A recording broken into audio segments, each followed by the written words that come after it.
Seja bem-vindo e seja bem-vinda neste nosso novo encontro, hoje aqui com a Cida Muniz. Na verdade, a Cida é Cida Aparecida Vitalina Muniz. Vitalina, esse é o nome completo da Cida. Então, para quem não sabe ainda, mas na maioria das pessoas já sabem, né, que aqui principalmente de Sorocaba, a Cida foi aluna lá da Escola Municipal Dr. Getúlio Vargas.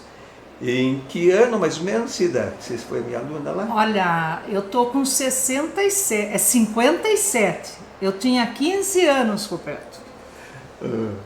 Então... Não fazer a conta 1985, mais ou menos. Tirar aí 70, mais ou menos 85. É, mais ou menos 85, porque você acabou participando do Festival de Teatro, né? Então, eu acho que é lá por 86, 87. Isso. Você foi aluna minha, 86, 87. Foram 3 anos, foram os 3 anos do colegial, né? Exatamente. Curso Redator Auxiliar, que era o curso que formava os jornalistas, né? Porque naquela época, aqui em Sorocaba ainda não tinha a faculdade de jornalismo, né, na fase inicial, né? Depois que surgiu a faculdade. Então, a Cida, logicamente, então, é jornalista, radialista, e depois do curso Redator Auxiliar, cursou jornalismo na Uniso de 2000 a 2003.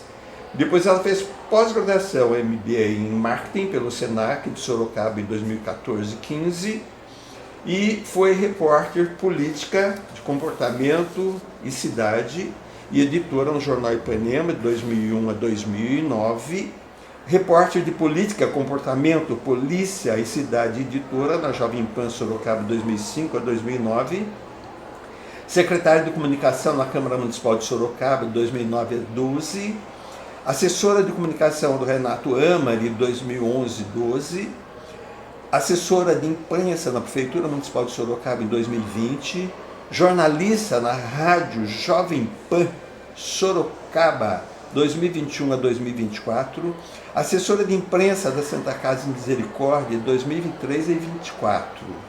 Ela atualmente está aposentada, mas pronta para novos desafios, é só convidar. Ô Roberto, você citou aí várias coisas, tem uma passagem que para mim é muito importante, Sim. Que foi no Diário Sorocaba. Exatamente sobre isso que eu ia dizer ainda, porque você tem uma história importantíssima lá, né? Porque você teve momentos maravilhosos e momentos muito tristes também lá no Jornal Diário de Sorocaba.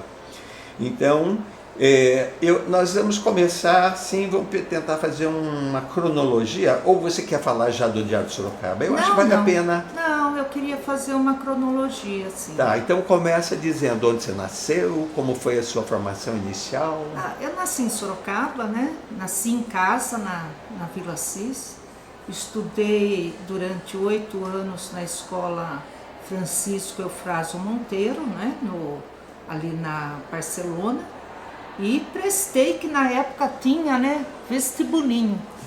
E passei para cursar o curso de redator auxiliar, né, no Getúlio, que foi, vamos dizer assim, na época que eu comemorei como se eu tivesse passado na USP, porque realmente era o curso que realmente eu queria. E te conheci lá no Getúlio. Sim. Eu acho que, vamos dizer assim, de pessoal de jornalismo, da minha época, eu acho que eu sou a única que fiz o curso de teatro, tive aula de teatro com você. E você me apresentou Cora Coralina. A nossa prova, né? Daquele ano foi falar um poema da Cora Coralina que eu não conhecia. Aliás, o Getúlio foi uma grande porta, porque eu não conhecia muita coisa, eu não conhecia uma biblioteca. Né? A primeira biblioteca que eu conheci foi a do Getúlio, e você me indicou um livro, a Anne Frank. Né? Não foi o primeiro livro que eu li, né? O primeiro livro que eu li foi Lucila, Machado de Assis. Certo. Mas você me apresentou o teatro e você xingou muito a gente, que nós éramos da turma de redator, e a turma de redator sempre preparava uma peça para o Festival do Getúlio Vargas, né? Que era histórico aqui na cidade. E você cutucou a gente fez uma peça que na verdade eu não consigo nem lembrar o nome, mas abriu as portas daí para eu conhecer o Marcelo Marra e a Elisete Martins. Ambos estavam tipo no segundo, terceiro ano do curso de redator, e eles preparavam a peça Moto Contínuo. Moto Contínuo. E daí me convidaram para participar dessa peça. Então foram muitos desafios, porque outro dia eu, revirando coisa velha, né? Porque velho revira coisa velha, né? Eu achei as minhas redações. Meu Deus, tinha uma professora chamada Mônica, ela pedia 60 redações por mês. Cada uma pior que a outra que eu escrevia, né? Porque tinha que escrever. Mas escrevendo que a gente aprende, né? E você pegava muito no meu pé na questão de sotaque. Sorocabano é sorocabano, tem sotaque mesmo, mas a gente ter sotaque é uma coisa, a gente falar feio é outra, né? Então você pegava muito no meu pé nessa época. Sei. Olha, coisa que eu nem sabia, hein? Nem sabia disso tudo, né? Então, aí você, além de participar do Festival de Teatro de Getúlio Vargas, você também foi para o SESI, né? Isso foi bem depois. Bem depois. Foi bem depois. Quando a gente saí do Getúlio, eu fui fazer história na FAF, né? Sei. Que para quem não sabe, era onde nasceu também a Uniso, né? E aquele ano, né, que eu comecei na FAF, eu, a Érica, o Marcelo e a Elisete já estudavam na FAF também. O Getúlio abriu para a gente fazer, para ex-alunos participarem do festival. Então, a gente se inscreveu com a peça Feedback. Né? Então, nós trabalhamos lá, apresentamos a peça lá, não fomos contemplados, né? Mas a peça teve outras apresentações, né? Como no César de Sorocaba. E, posteriormente a isso, eu fui fazer uma peça com o Mantovani. Roberto Mantovani. Carlos Roberto Mantovani. Que foi muito interessante, porque o Roberto era um doido, um gênio. Lá eu conheci também, durante essa peça aí, a Nanaia de Simas, que também essa mulher continua aí nativa, muito criativa. Só depois disso é que eu recebi um convite, né, da Edmeia Pereira, para fazer uma peça chamada Blue Moon. Ela não tinha diálogo. Isso me deixou bastante interessada. E uma coisa também é que a Meia, né, ela sempre teve uma coisa muito rígida quanto ao horário que você fazer, como fazer. E é diferente de, às vezes, você trabalhar com outros diretores que deixam o ator até mais à vontade, mas sem aquela marcação mais rígida, uma coisa mais... você ter realmente trabalhar como se você fosse um profissional, né? Tendo horário para ensaiar, horário para sair. Então, foram várias peças com a Meia e com o Gai San, né? O Gai que escrevia, o Nessir Xavier, né? Que normalmente fazia iluminação, ele que também trabalhava no Teatro do SESI, ele que era o administrador lá do teatro. Então foram anos de aprendizado. Um aprendizado não é só teatral, Roberto. Por exemplo, voltando no Moto Contínuo, eu tinha 15 anos. O que eu conhecia de regime militar? E o Moto Contínuo era baseado exatamente nisso. Né? No regime militar, o sofrimento daquele Pedro Pedreiro, né? Do Chico Buarque, que constrói a igreja, constrói a casa, mas não pode entrar. Então, realmente é tudo um grande aprendizado. Seja passando daí de conhecer alguns autores, diretores, conhecer história. Então foi tudo sempre um grande aprendizado. A gente tinha que estudar muito para compor aquele personagem, né? Certo, entendi. E a modo contínuo, então, vocês fizeram a apresentação no Getúlio, durante o Festival de Teatro, e depois vocês fizeram também no Teatro SESI, né?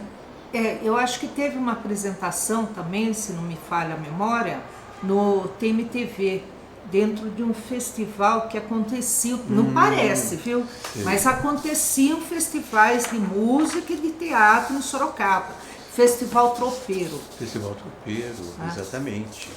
Então é bem provável mesmo que vocês tenham apresentado lá também. Muito bom. E dentro do festival, o que você lembra do festival? Uma rivalidade imensa. Ah, é? Muita rivalidade. Como que era? Por exemplo, a gente tinha que marcar o horário para ensaiar, né? Porque a maioria a gente só tinha horário para ensaiar finais de semana, né? Todo mundo estudava, poucos trabalhavam, mas a maioria estudava. Então era uma rivalidade. A Mazé, né? Professora Mazé, tão querida, né? Ela dirigiu O Pequeno Príncipe, né? Que depois aí que eu fui saber ainda tinha o Padre Flávio atuava no Pequeno Príncipe, né? Coisas que eu nem lembrava, né? Mas daí fui saber. Mas a Mazé defendia aquela peça que parecia uma adolescente tendo essa briga, né? E a gente tinha muita briga por horário, da gente chegar para ensaiar, tá lá outro grupo ensaiando, então você tinha essa rivalidade, era como se fosse um jogo de futebol. Sim. Era uma rivalidade assim idiota, né? E que muitos professores às vezes ajudavam, né, a ter essa rivalidade. Por exemplo, você dirigiu a Zebra, né? A gente não se conformava de você, que era nosso professor lá, tá dirigindo a Zebra. Como que podia isso? Era tipo uma traição, você entendeu? Então o clima era de disputa mesmo. Sei. Uma parte saudável, outra parte nem tanto.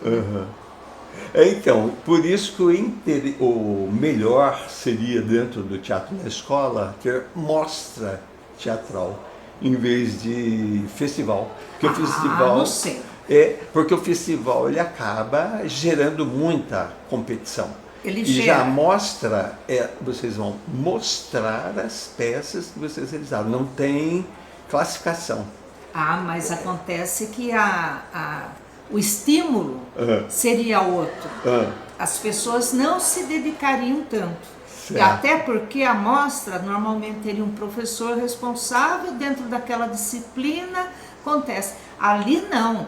Você, aluno, tinha que se virar, preparar seu figurino, seu cenário, seu horário para ensaiar, para decorar o texto. Então, vira uma coisa muito mais pessoal do aluno do que do professor. E numa mostra eu considero que é muito mais o professor ali dando respaldo para o aluno. Entendi. Então, essa é a sua visão da mostra, com certeza. Bom, agora conte um pouquinho do que você lembra do feedback mesmo. Foi também uma peça, né, que... Muito preconceito. Porque então, eram duas mulheres, né, homossexuais. Certo. Né? Então o homossexualismo aí, há mais de 30 anos atrás, era algo muito forte, muito preconceito, muito mais que é hoje. Então a peça, os atores, no caso eu e a Érica, sofremos preconceitos, sim. Velado, mas tinha preconceito na questão. E nosso também, né? Tudo aquilo de não poder ter aquele contato físico, não poder... E por estar dentro da escola. Certo. Quer dizer, a escola também colocava os limites, né, para isso acontecer. Certo. Por exemplo? Chegamos a cogitar um beijo. Esse beijo nunca ocorreu. Quando era o final que ia ser o beijo, apagou a luz e encerrou ali, certo? Então, Você não precisava alguém te censurar. Você se censurava, né? Que é dentro do preconceito existente até hoje, mas na época muito mais, até porque nós éramos adolescentes, né? Interpretando uma questão pesada que é o homossexualismo. Não que o homossexualismo seja pesado, mas como as pessoas encaram isso. Então, e logo após a apresentação que vocês fizeram da peça, né, o feedback, vocês acabaram sendo convidados para reapresentar no Teatro do SESI. Vocês fizeram a apresentação no SESI dia 21, 22, 27, 28 e 29 de novembro de 1987. Eu tive um branco nessa apresentação, é um branco. No SESI. No SESI. Certo. Mas um branco daqueles que até você conseguir achar onde você está, é muito difícil. Só que eu estava com a Érica em cena e ela foi puxando, né? Ela foi puxando até que eu me achei. Mas são tudo experiências, porque depois eu tive 1000 brancos e sempre dei um jeito que ninguém percebia, só o diretor e os artistas que estão com você no palco, né? Entendi. Muito bem. E antes, né, você na escola mesmo, da quinta, oitava, você não chegou a ter atividade teatral? Não, nada. O máximo que a gente fazia lá era cantar o hino nacional, nada só de isso. poemas. Não tinha nada disso. E onde que era a escola? Era na Barcelona, Francisco Eufrásio Monteiro. Francisco Eufrásio, entendi. Daí só no Getúlio que você foi ter esse contato. E você lia bem antes ou não? Ler? Chegou a ler bastante? Li ou não? bastante. Por conta própria ou a escola indicava? Os dois. Os dois. Os dois. A minha irmã também me incentivava. Então, como ela fez secretariado no Aquiles. Sei. Então, tinha que comprar muitos livros e normalmente depois dela ler, eu lia. Certo, que Aquiles era uma escola municipal, tal qual o Getúlio, né? Consideradas ambas duas ótimas escolas na época. E lá os professores realmente também exigiam bastante a leitura. Né? Muito bem. O que é que você acha que auxiliou ou não na sua profissão essas atividades aí teatrais na escola? Ah, muito. Mas, por exemplo, Quando meu primeiro emprego mesmo foi na Rádio Vanguarda, né? E eu não falava. Então, daí fui fazer entrevista com a dona Meire Pavlovski, né? Aí ela falou, não vai dar. Aí entrou um, não dava, entrou outro, não foi, entrou outro, não foi. Ela resolveu me chamar, apesar da timidez. Então, foram as duas coisas. Você ter que encarar a sua timidez para o trabalho e você ter um respaldo de você estar lá falando para um monte de gente. Se eu falo para um monte de gente, por que eu não posso falar para uma, duas pessoas? E eu tomar algumas atitudes mesmo depois, né? Quando eu fui fazer história, tem gente que fala assim, eu quero ser o último a apresentar o trabalho. Eu já queria ser a primeira para apresentar, me livrar e tá bem. Então, me fez perder esse medo de falar em público, me fez ter mais postura, né? Mas realmente ia tentar vencer a timidez, porque a timidez era muito grande. E você se tornou uma grande radialista, né? Conta um pouco dessa sua experiência como radialista lá na Vanguarda. Na Vanguarda, né? Não, vamos começar pela Vanguarda. Eu trabalhei com o senhor Salomão Pavlovski. Sim. E ele era uma pessoa muito doida. Então, por exemplo, chegava exigente, mas, por exemplo, chegava lá, ele estava falando no ar, ele chamava, dona Cida, vem aqui falando não sei o quê. Me enfiava de vez em quando no microfone, né? Mas o microfone foi fazer parte da minha vida mesmo depois, foi realmente na Rádio Ipanema, né? Que é a Rádio Ipanema, Jovem Pan, Ipanema, Jovem Pan. E daí eu fui mesmo para a rua, né, com o microfone e tal, e eu comecei a fazer polícia. E todo mundo fala, né, polícia é o que ensina o jornalista. você tem que ter um jogo de cintura. Então, ia lá, anotava tudo, pegava o comecinho do celular, né? Ligava para a emissora e dava o boletim ali, né? E fui achando o meu estilo, porque é sério? É, mas às vezes dá para você brincar um pouco, né? Então você tinha que ter esse jogo de cintura aí, de saber o sério e o brincar, né? Aí foi de uma época para outra. Eu gostava muito de política, eu tinha feito cobertura política no Diário Sorocaba, né, da Câmara Municipal. Comecei quando ela era ainda na rua Brigadeiro Tobias, né, onde é a Fundec hoje. Então o diário ficava na Rua da Penha, eu descia a pé e ia fazer a cobertura. No começo era à noite, as sessões da Câmara, depois passaram a ser durante o dia. Primeira vez que eu fui numa sessão, eu escrevi o equivalente a uma página de jornal Standard. Daí o José Benedito de Almeida Gomes, né, meu grande professor, mestre lá no Diário Sorocaba, falou: não, Cida, tá bom, mas você tem que enxugar, tem que começar a enxugar. Porque ele não podia falar que estava mal, porque se eu tivesse escrito pouco, eu era preguiçosa. Eu não, fui lá e escrevi tudo que tinha que escrever e o que não precisava, né? Aí você também vai encontrando o tom, né? Ah, isso importa, isso não importa, isso importa, isso não importa. E vai aprimorando. Aí quando eu cheguei no jornal Ipanema, né? Estava se precisando alguém para a rádio, para daí sim cobrir pela rádio a Câmara Municipal, né, as sessões da Câmara. Aí eu comecei a fazer os dois. Eu cobria para o jornal com uma linguagem e cobria para a rádio com outra linguagem. Nessa altura do campeonato eu já estava solta, fazia de boa, com tranquilidade. E no Diário de Sorocaba eu percebo, né, que você sempre teve uma gratidão muito grande por eles, né? E você vivenciou também um momento muito triste lá dentro, né? Então, você fala desse momento triste que foi a morte do seu Vitor e da dona Teresa num acidente automobilístico. Foi muito triste. Walter De Luca também foi meu professor aqui na Uniso. E meu chefe lá, né, filho, né, da dona Teresa e do seu Vitor, ele chorava copiosamente. Maurício de Luca, um grande amigo, né, hoje, um grande amigo, também sofrendo aquela tragédia.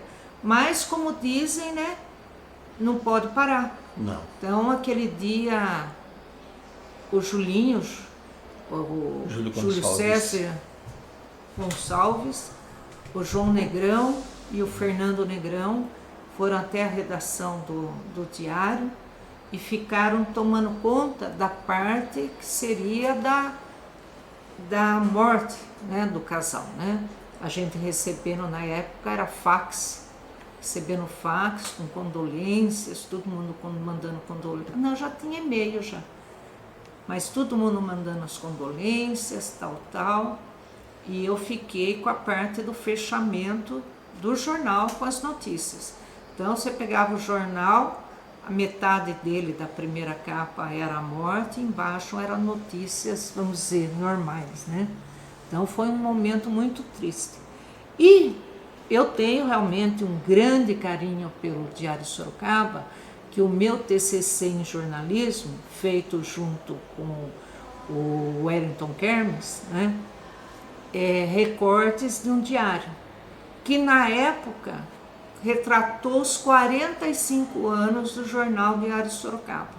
Então a gente teve acesso a todas as edições eram encadernadas, né? Para guardar, né? Hoje em dia você não precisa, você guarda digitalmente, né? Mas elas eram encadernadas. Então o Walter e o Maurício, né, emprestavam esses cadernos para a gente levar para casa, uma coisa que não aconteceria, né, com outras pessoas. Mas eu tinha minha história com o diário e o Wellington também. Foi o primeiro jornal que o Wellington trabalhou como fotógrafo, foi o diário. Foi no diário. Então, nós escrevemos o livro, né? Que era uma parte dele era em cima dos recortes, né? Do diário, o que foi notícia nesses 45 anos. A gente folheou todos os jornais. A outra parte era a questão família, né? Como que o seu Vitor, a dona Teresa vieram parar em Sorocaba, os filhos que tiveram, a família que tiveram, a ligação que eles continuavam com o estado do Paraná. E a outra foram entrevistas com pessoas, jornalistas, que passaram pelo diário. E são muitos, e muitos fizeram aí sucesso, expandiram, trabalharam em outros jornais. Então foi uma pesquisa aí que durou 2 anos, né? Que foi muito gratificante e por isso que tem esse carinho também pelo jornal. Certo. E suas metas atuais dentro da profissão? Não tenho muita não, viu, Roberto? Eu peguei aí um job de uma turma chamada do Mickey. E vai fazer aí excursões aí até por Belo Horizonte, Paraná. E eu assistia determinadas coisas, né, assim, dublado, né, e eu tinha um pouco de preconceito quanto a isso. Mas eu acho que a gente passa e acaba perdendo, porque o espetáculo, ele é dublado. Só que você vê o trabalho dos atores, do corpo de baile, do iluminador, do operador de som, você vê um grande espetáculo. Aí você fala assim, eu valorizo aquele cara que dubla o Mickey no Brasil, né, no desenho animado. Mas por que eu não vou valorizar aquele que está no espetáculo, vestido com uma roupa pesada, que você sua um monte e está lá dançando e não sei o que, interpretando? Então é um espetáculo, eu diria que muito profissional, né? E isso vai ser uma coisa boa para mim, conhecer outros lugares, outras pessoas, estar participando de um espetáculo profissional. Eu vou ser do staff, né? Uma outra coisa que eu fiz pouquíssimo, né, na minha vida. Então, esse é um projeto aí, que vai começar agora, dia 5 de abril, na cidade de Franca. Olha só, entendo, mas vai continuar morando aqui? Com certeza. Com certeza, entendi. Difícil? Morei 5 anos em Boituva, adorava Boituva. Mas Sorocaba, não sei, né? Nascer aqui é difícil, né? É difícil a gente sair, né? Eu acho que não precisa. Bebeu água daqui, não quer. Bebeu água do rio Sorocaba, se não morreu, não sai mais. Então, e conta para mim também da turminha toda lá do curso redator. Você permaneceu em contato com alguém?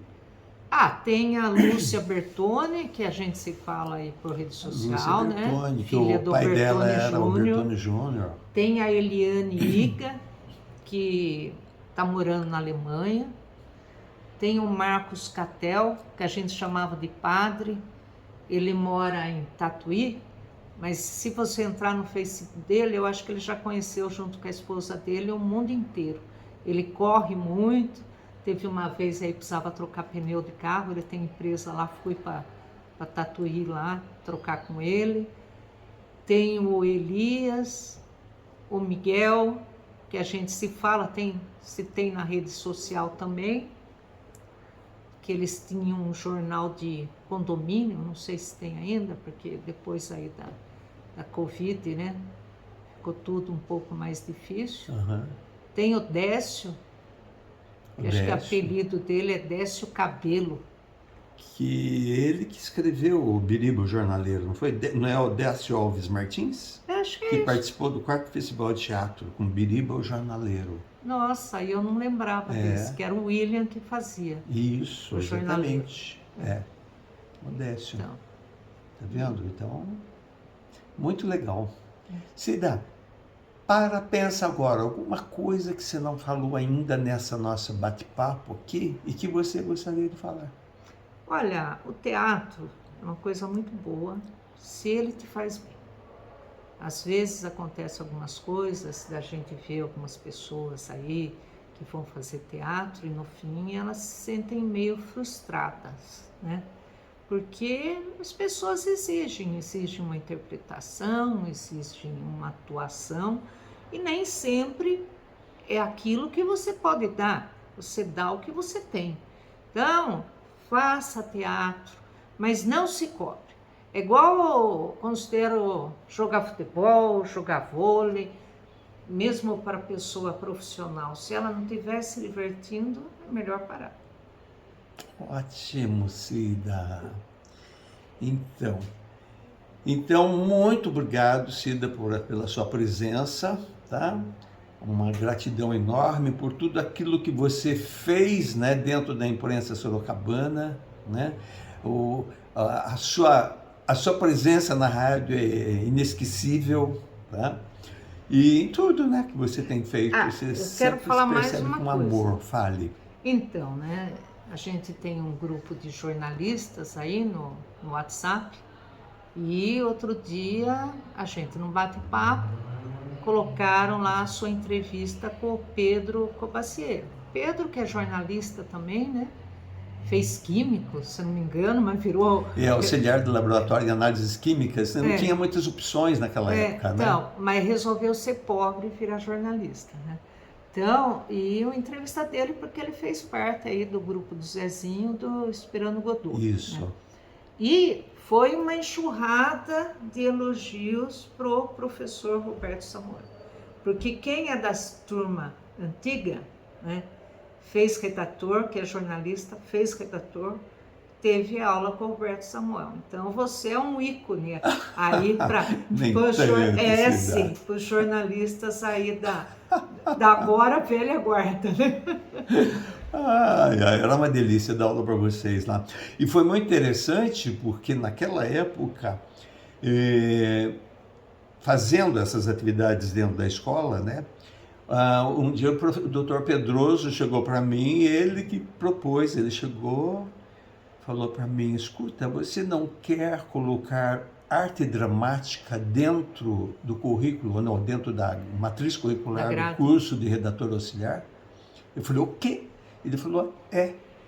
Eu falei, não acredito, o senhor está propondo esse componente curricular? Ele falou, sim, pode pôr. Eu falei, tá bom, então, o que você precisa? Daí que eu saí, né? Nós saímos atrás da parte de iluminação, sonoplastia, fomos em São Paulo. Eu fui atrás do Roberto Gil, né, para me ajudar a trazer algum material bom. Então, o começo dessa atividade dentro do teatro, né? Era um auditório, na verdade. Não tinha nem iluminação. Você lembra quando o auditório caiu? Lembro. Opa, com certeza. O que você tem a falar sobre?